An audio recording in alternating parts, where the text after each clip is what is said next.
Today we're going to set up the Samsung SmartThings Station. This is one of the newest smart home hubs on the market and the newest one from Samsung and the SmartThings team. It's capable of quite a bit, everything from wirelessly charging devices to a smart home button actually sitting on top of this device, and it can actually be used with Samsung's Find network to find Galaxy devices in and around the hub. Now, what you get with your SmartThings Station, it's going to come in the box. It's got a few things that you're going to need. Now, I've already plugged it in. This is a USB-C cable that I did get, and I got an adapter with this. Now, the one thing to keep in mind with that adapter is it is fairly large in terms of its amperage, its throughput, and that's so you can do some of those bigger wireless charging or handle some of those bigger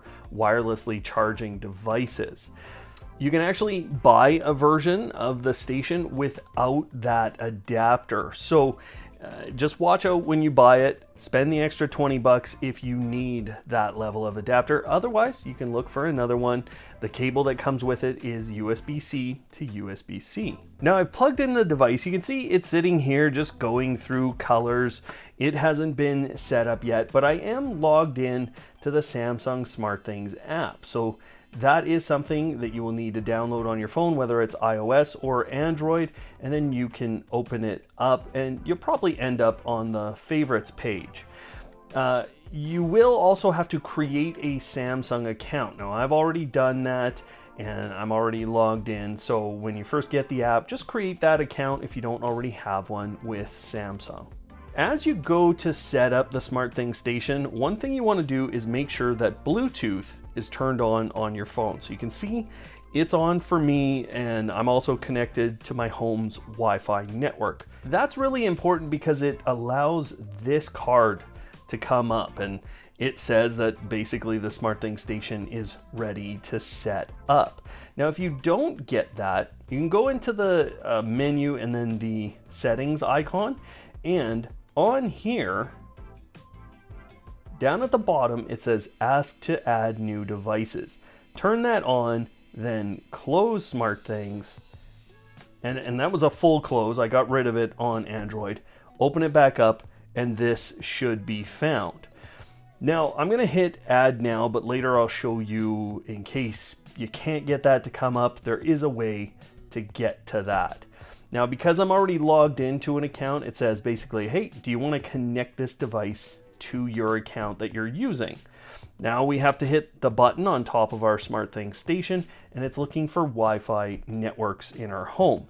So I'm going to select this Wi-Fi network, and then I have to put in the credentials for my Wi-Fi. Now I've hit connect, and it asked me if I wanted to save those credentials to Samsung's server so that the next time I set something up, I don't have to put that in again. I can just kind of hit connect a couple of times. I did that. That's up to you. Now it's registering the SmartThings Station to my Samsung account and to the SmartThings application. There we go. It's all done. It might take an extra half a minute for you. If you do run into problems, there's a couple of things I can tell you here. Number one, there is a reset button right here. You'll need a pin, and you hold that until this light starts to blink again. So it will go solid blue, just like it's showing right now, and then it will start to blink. So you just hold that down in there. You'll hear a little click when you press it, and that is a full reset of the SmartThings Station. And that will then, after a minute, you come back into the app and you start the setup process again. Everything should work fine. The other thing that could happen to you is this only connects to 2.4 gigahertz Wi-Fi networks, so you will need that in your home. Now we have a few things on the page that we can do. There is the ability to change the name of the device. I'm just going to leave it as SmartThings Station. You can select from different homes that you have set up. Just about everyone's only going to have one home here. And you may or may not have a room, but you can add a new room. So if you're going to put this in your bedroom as a wireless charger, you can add that as a room. We can call it bedroom 1. Down at the bottom there's custom, so you can name the room anything you'd like, and you get 20 rooms in the app, so that is something to kind of watch out for. Now you can set this as a favorite, and I'll show you what that does. You'll find that Samsung SmartThings has to download a control card, and here is the control card popping up. So sometimes it'll have to do that with your devices if you're going to control them for the first time in a while. It's just downloading that into your phone. Now there is a little demo, learn how to use your station. I'm just going to dismiss that. That's what we're going to go through here. The charging status is available right here. That will show whether or not it's charging something, or if something is done charging. There's a couple of statuses. Right here, if you're using a Samsung Galaxy phone, you can turn this on, this find phone or tablet option, and then that would allow you to double press the button on the station, bang bang, to make a phone or tablet that you select ring. We can also press and hold the button on top of the station to let people nearby join our location, so our SmartThings location, and control devices. So that would give them the opportunity to open up the app and control your smart home. That's a really interesting feature. You may or may not want that. You can turn that off if you don't. Now down here it will show as you connect devices to the SmartThings station, they will show up here. The two technologies that you can use with the SmartThings station are Zigbee devices. So they'll have a Zigbee radio on them, they'll have a little Zigbee icon on them, or Matter. Those will also have a Matter logo on them. Now today, we're going to try out a Matter device, and I'm going to show you a couple of Zigbee devices that are paired with this. And there's actually a lot of other things that we can do with this hub. So I'm going to show you how to set those up next. This is a Zigbee smart plug, okay? This is from a company called Third Reality, and on the logo, on the boxes, there was a Zigbee symbol. There's actually not on this device, but I know it's Zigbee. This right here is a Matter-enabled Thread light bulb, okay? So within Matter, there are two technologies, two wireless technologies. It's either Thread or Wi-Fi, and this one just happens to be Thread. This can handle Thread, and this can handle Zigbee, as well as Wi-Fi devices. So they have to have one of those two logos, so you can see the little Matter logo is sitting here, and like I said, on the packaging of this one, it had that Zigbee logo. Now what we're going to do is we're going to start with this smart plug. We're going to set that up and get it in to the SmartThings application. Now when I plug this in, this one had been paired with devices before, so I'm actually just going to hold the power button on there. This is doing a factory reset. You can look that up for whatever smart device you have. It always helps to kind of factory reset things. I've held it now, I think that's about 10-15 seconds. I'm just letting go, and now it's ready to pair again.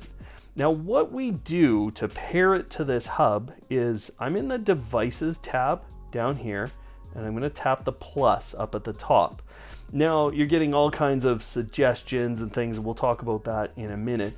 But the easiest thing with a Zigbee device is to scan for nearby devices. You can also go down here by device type and or brand, and if it's sitting in here, you can find it that way. But honestly, just scan for nearby devices. It can take about a minute to find this, and you might have to do it a couple of times. Try that factory reset if you need to again, but the hub currently is just showing these little lights so that you know that it is out there scanning for devices. It's trying to find this little smart plug. And I can go to the room if I'm done finding things. Like you could add multiple of these at the same time if you'd like, but I can go to the room and there I am. And now you can hear that little click. So it's on and it's off. Now, the really neat thing about Samsung SmartThings is you can go in. It hasn't updated all of its information just yet, but there's an on status, or there's me turning it on and off here. I can go in and I can set a timer. So let's say I want to power it off after 10 minutes. I can hit save and it will leave that plug on for 10 minutes and then turn it off. There's also really great with this specific smart plug. There is a power meter that you can sit and it will show you how much power it's using in an hour over the day. And then there's an energy consumption. So this is more, if you think about it, this is an immediate power usage, power meter, and then energy consumption is over a time frame, kilowatt hours. Now there are all kinds of automations that we can do, but we're not going to go through those just yet because we're going to get another device powered on and into here, and it's going to be a Matter device. So here we have our light bulb. It's that Matter thread light bulb. I'm going to turn it on here. Things are going to get bright. Now, a couple of things with SmartThings in this situation. This should instantly pop up that this light has been plugged in. If not, you might have to go through that factory reset process. Again, each device is a little bit different. So if nothing happens here, then you're going to have to do that. But in the menu and in settings, which is this little gear icon up here, you're going to scroll down, make sure add to ask new devices is turned on, and then Matter devices should pop up in the SmartThings application for you just automatically when those devices are ready to pair. And there it is.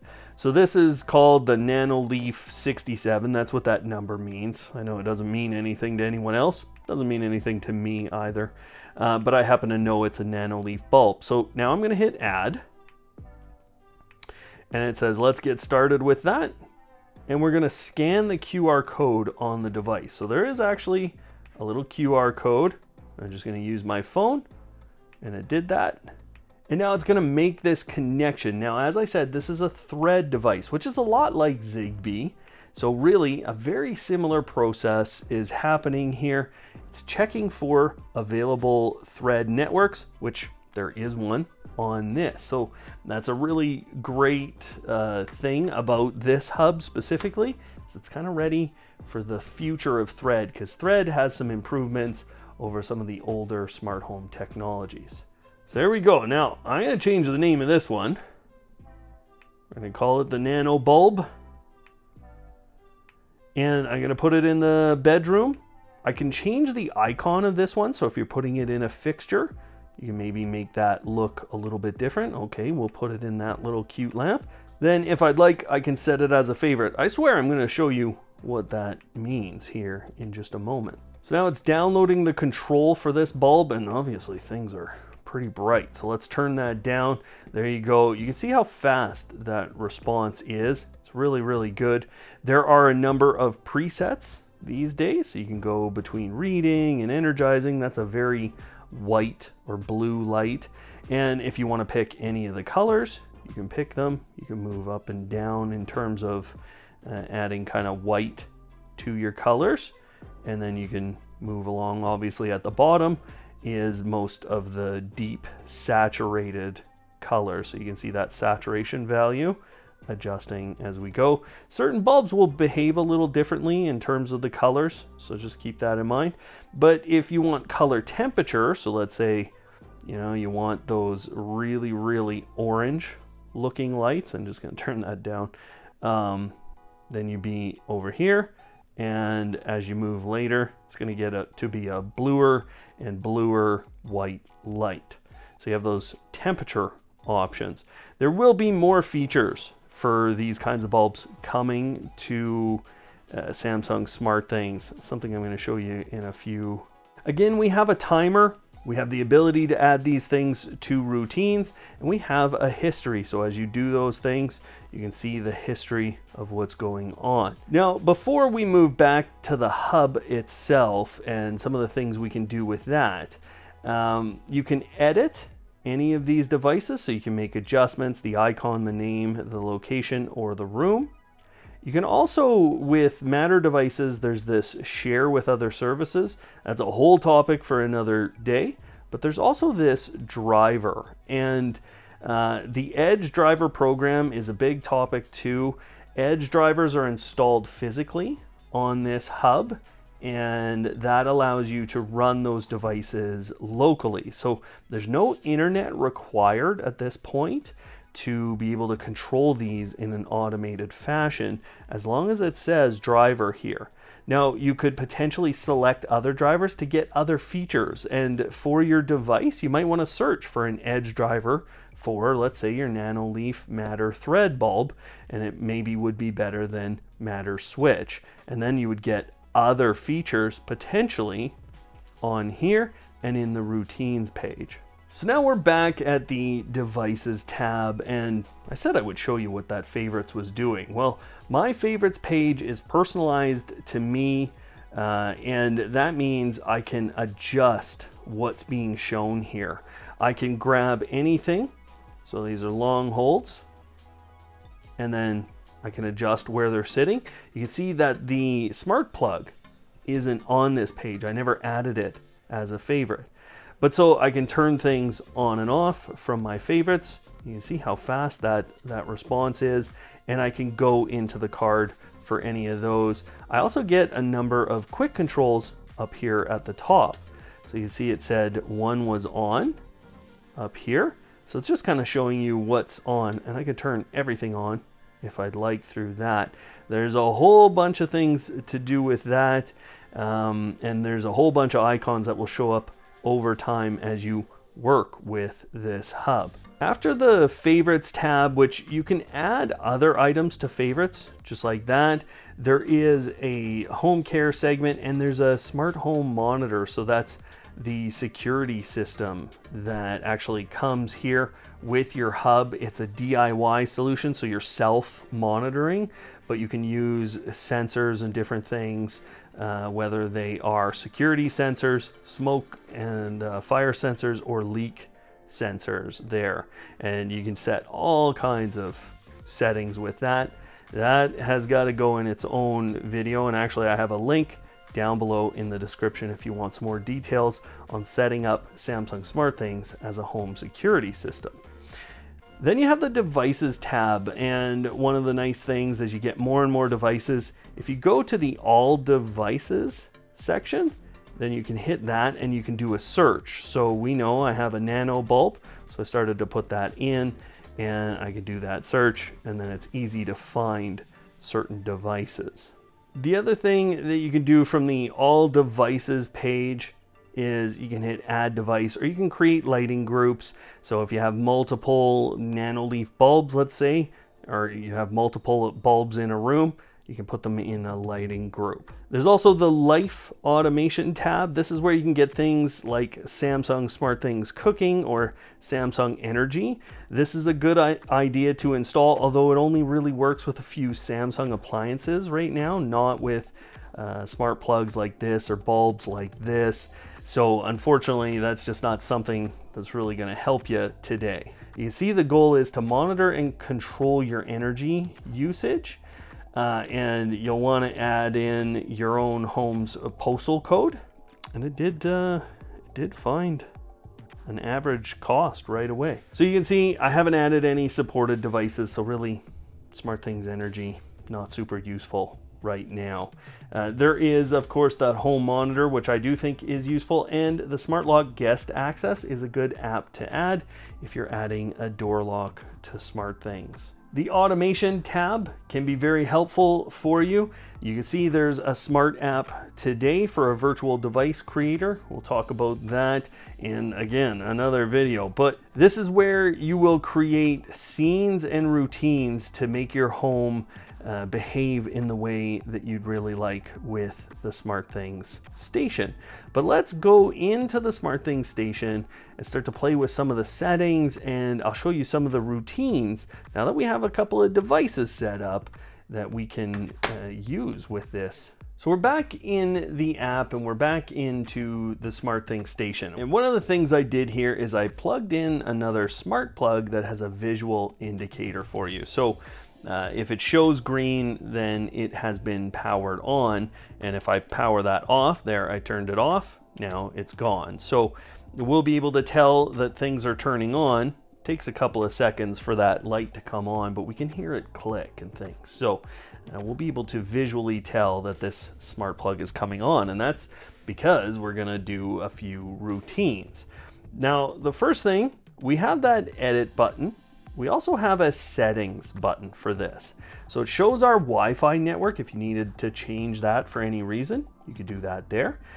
Device firmware updates. This is something that I think you're going to want to turn on. If firmware updates are allowed, your hub will automatically install any available updates for your devices. So that's talking about all these. And these days, Matter devices are going to be getting some updates.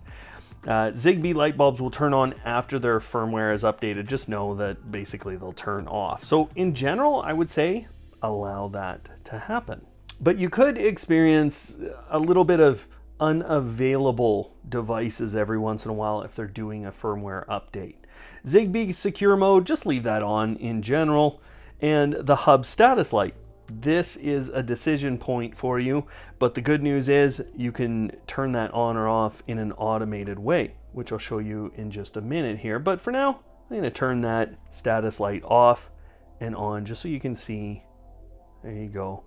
That's what you can do in settings. There's also some information about it, so you can see the hub firmware version on the SmartThings Station, and you can also see the thread network that it is currently attached to. This might help you if you're kind of wondering if all of your thread border routers, so this is a thread border router, I said it had that radio, and this might help you if you ever need to kind of troubleshoot a bit. And that hub firmware version could be very helpful for you at one point or another to know whether this has been updated, and you can use a feature that you're maybe reading about. The driver segment here, these are the drivers installed on your hub. So I have a Zigbee switch and a Matter switch. That's what these devices have downloaded and installed in order to get them to perform correctly. As you keep going, you're going to get more and more edge drivers as you install more devices, and you might even go find some custom ones. I have really great detailed tutorials on some of the best custom edge drivers available today. You can really take your whole setup to another level. So now we're going to go into routines, and that's just down below right now. It might move around in the future. There's some suggestions or suggested routines. So get ready for bed. When you start charging your phone at night, you can hit try it, and then it's going to bring in, okay, here's a basic routine. Now, it didn't actually bring in anything, so that wasn't a real useful one. But Samsung does have some versions of routines that are kind of pre-filled for you in the app. But let's say that we want to start a routine here with the SmartThings Station, and we want to start it in a couple of different ways. So I'm going to hit the plus, and these are the two things that you need to fill in essentially for any routine. So if something happens, then take other actions. So with the SmartThings Station, we can use two different elements to start routines or to be part of the calculation that starts routines. The button, okay, so this is the button right here. You can press, double press, or hold, and you can set different routines for that based on what you want to do. So I'm just going to say pressed for right now. You can see I've selected that, but we also have the charging status. So here's the ready. So if it's in a ready state, which means nothing is charging on the pad, or it's charging, or something was charging and it's now completed, and stopped. Honestly, I don't know what stopped is for. I can't imagine we're going to use that very much anyways. It's kind of either ready or charging, but you'll see the different statuses when you start to use your device. You'll be able to determine exactly the moment you want to use that. So we could pick charging, and then that would be our start. But we get some other things here. So stays this status for how long? Let's say you don't want to set your phone down, have it start to charge it, and instantly run a routine. Let's say you want it to wait some time, you have all these different ones, or you can customize and you can pick all the way down to just 1 second or all the way up to 24 hours and 59 minutes and 59 seconds, I think. No, it's not letting me. Nope, 24 hours. Using it as a precondition basically just helps your hub organize the routines a little bit. That's kind of an advanced topic, so we're not going to talk about that. Right now, I'm just going to use the pressed as a starter or as the if condition. I could add other things like, okay, we only want this to happen during the day. They're forcing me to set up geolocation. You just have to pick a radius around your home and you're going to hit save. So they wanted me to just pick where I lived. I had to find that. Now I can hit day, and that's a start time from sunrise to sunset. And I can set, okay, sunrise 60 minutes after, or, whatever time before, 2 minutes before. Okay, now my start time is 2 minutes before sunrise, and I could set an end time very much the same. I can also pick to repeat it on certain days. So I've removed Wednesday and Thursday there. And I can also pick that this only occurs once per day. So even if the other conditions happen, I press that button multiple times, it's only going to happen once per day if I turn that on. But let's just go the period of the day. If it's between sunrise and sunset and that button is pressed, then we can do something. Now, the other options for SmartThings Station is to turn on and off that status light on the corner right here. So if you want to control that on an automated basis, maybe you just want to do it at night or you want to do it by touch, you can do that. You can just touch the button and turn off that light. So that could be an option for you. Probably not a lot of people are going to use that, but let's say every day it's between sunrise and sunset. Now what you want to do is you want to control another device. So we're going to turn on our nano bulb. And the nice thing about this one is we can pick colors and we can pick the dimming level. So we'll pick 26%. We could delay this action for a little bit. So if you want to press it, have it wait 10 seconds, great. And if you want to automatically turn it off, okay, after a minute, there you go. So now we have this whole action going on if we press that button in between those time frames. Now, when we're ready, we could test the routine actions just to make sure that our bulb is going to do the right thing. We can add other actions if we'd like. We can get some notifications. We can actually change the mode, which is all related to the security system and some other things. And we can change actually that security mode if we'd like. So if you're leaving your home and you want to set your alarm system, you can make that a push button before you leave. It's a really nice way. But we could also add other devices to control into this routine. We could do a bunch of things. I'm just going to hit save, and then you can name it. It helps you to kind of have a method to name your routines. They've given you a very long name based on the triggers and then what you're doing. But it kind of helps. So I think I'll call this one station push button lighting, something to that effect. It might help you to kind of section them off based on what they're doing. There's a whole philosophy that you've got to develop. But now I've created that routine. I can turn that routine on and off if I'd like. That would stop it from happening. So if you ever create a routine, you only want to use it for a bit, well, then you can turn it off. But let's try it. There you go.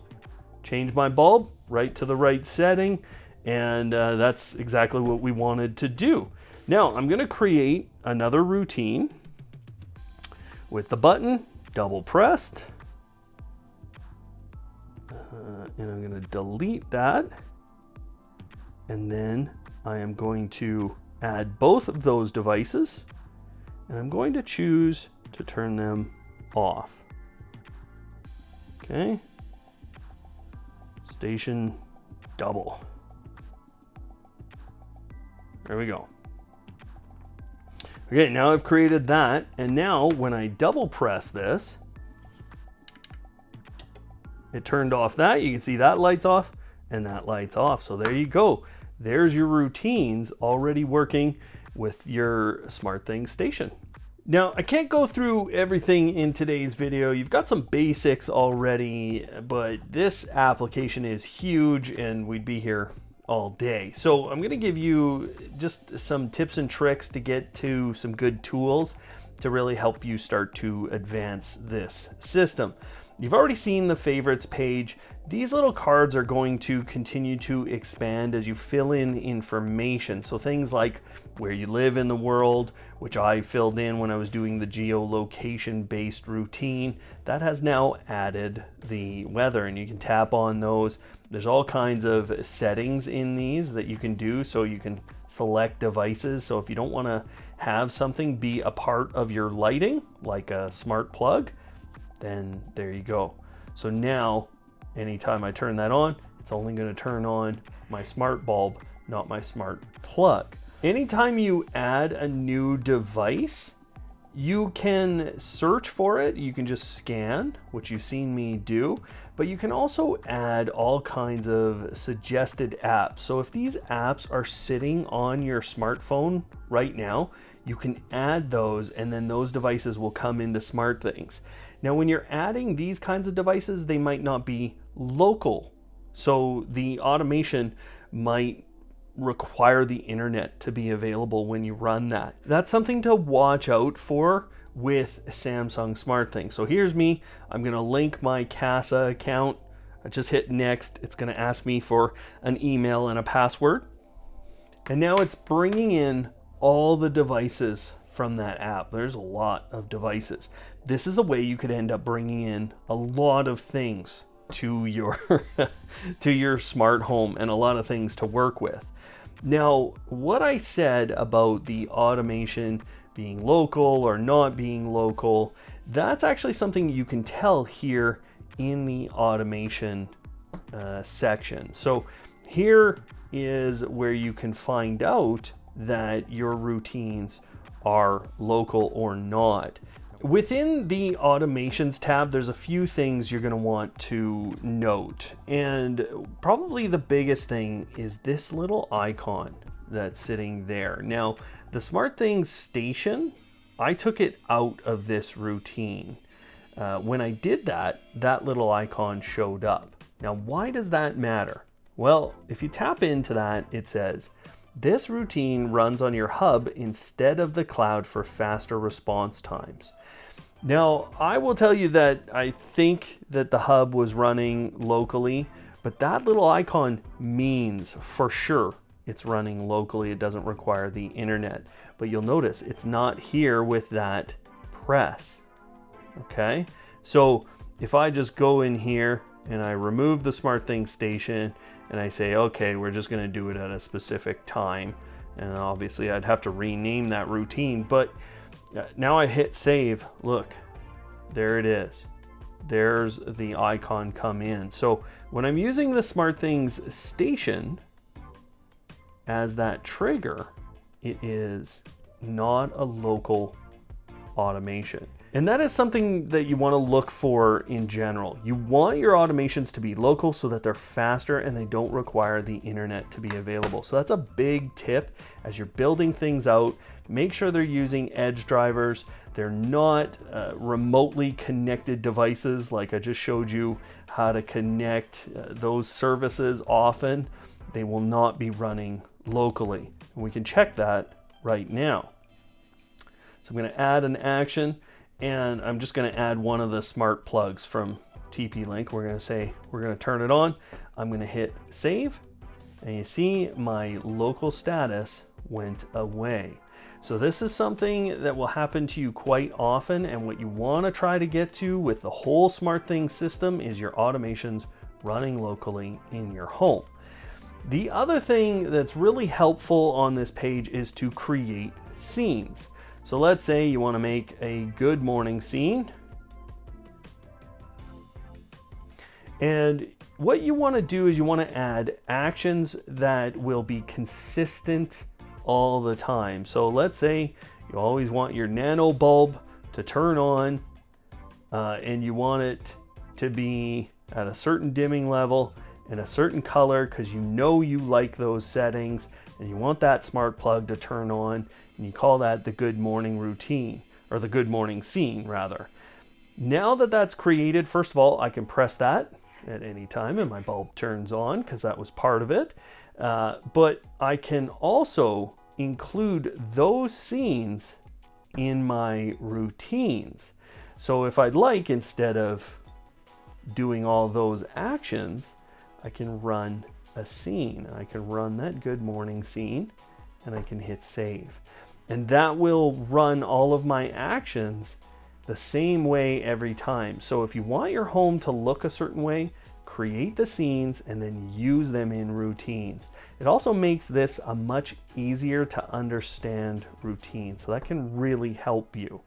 These other buttons down at the bottom of every routine can be really helpful too, right? You can copy a routine, you'll get these elements in there, and then you can slightly modify for your new situation. You can edit and you can delete. In the menu tab, there's a couple of really good sections to go into. Now, the Explore tab can really help you with ideas around working with Samsung SmartThings. You can even do a search and you can organize by newest or the most liked, so you can kind of see what's popular to be using in the app.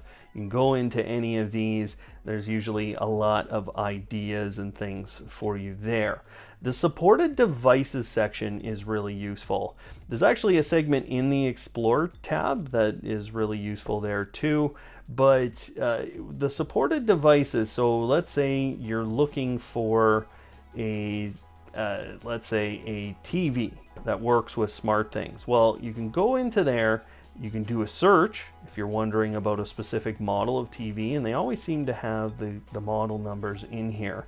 And then let's say, okay, I'm looking at this TV, I just liked it there, and now whenever I come back in, I can actually see my liked devices. So this can help you start to narrow down on products that will work with SmartThings.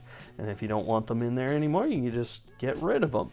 So that really helps you to find devices that you will know will work with Samsung SmartThings. Of course, I review all kinds of devices that work with SmartThings, and that's why I can bring in devices like that. The other thing that's going to be really helpful to you, a lot of people want to connect to voice assistants. They'll show you how to connect these things right here. That's how you can get that done. It's very simple. And labs is kind of fun. They don't always work great, but these are features that you can turn on and then have them as, something like gentle wake up. So you can hit that and then you can set kind of the settings for this. You'll need smart lights that support dimming. Okay, we hit next. Each of these is like a mini application. So, okay, I want to wake up. Ooh, I like that wake up time, 2:30 in the evening. Which days, which lights do I want to use? And you can go into all of these. You can select and unselect things. And you can decide what the starting brightness and final brightness is for your bulb and how long that takes. So this is like a whole automation that's doing a pretty complex thing. And you can just add that through labs, and sometimes these are features that end up in the main app and sometimes they don't. And I'll tell you that right here, trying out experimental features. Things like the universal remote control. These are really great features that some people are looking for from SmartThings, but they don't exist as a basic automation. The other thing in this tab that I think is really useful is the history. So you can see the whole history of what's going on. This just gets kept for 7 days, so keep that in mind. And you can filter it in a lot of different ways. So you can remove all the devices and you can just see, okay, when have I run scenes or routines? When have they run? You can't go into them, but at least you know those names, and then you can go find them through the app. So that can help you diagnose what's going on. The other tab is here. I just hit the gear icon on that menu page. There's a lot of different settings here. But one of the things that you're probably going to want to look at is linked services. So, if I don't want TP-Link connected anymore, I can get in through that way and I can unlink it. Syncing favorites is kind of an interesting thing. If you're someone who has a tablet and a phone, you can sync the favorites between the two accounts. Or if you want, maybe use that tablet just in a specific part of your home. Well, you don't have to synchronize them. You can create favorites pages for each of your devices separately. I think it's good if you know you're going to mostly use this application to set up new devices. Turn on Wi-Fi and Bluetooth automatically. You can see though, that's a Samsung Galaxy feature only, but I always think it's good to ask to add new devices, and you can see I saved my Wi-Fi network in the SmartThings cloud. The home monitor is something that you're going to want to set up. Now you can find that in the Life section of the app. So you're going to head into there and you're going to tap on Home Monitor. Now you need sensors to be added to the app, and then you can select and add those sensors to the smart home security system. So you're going to want to do that, and I have a video that is up on screen right now that you can go and watch to get this set up and working right in your home. So you should be good to go with the Samsung SmartThings Station at this point. You should be able to use all of those new features that you have with this device. Otherwise, thanks for watching today, and of course, don't hate, automate.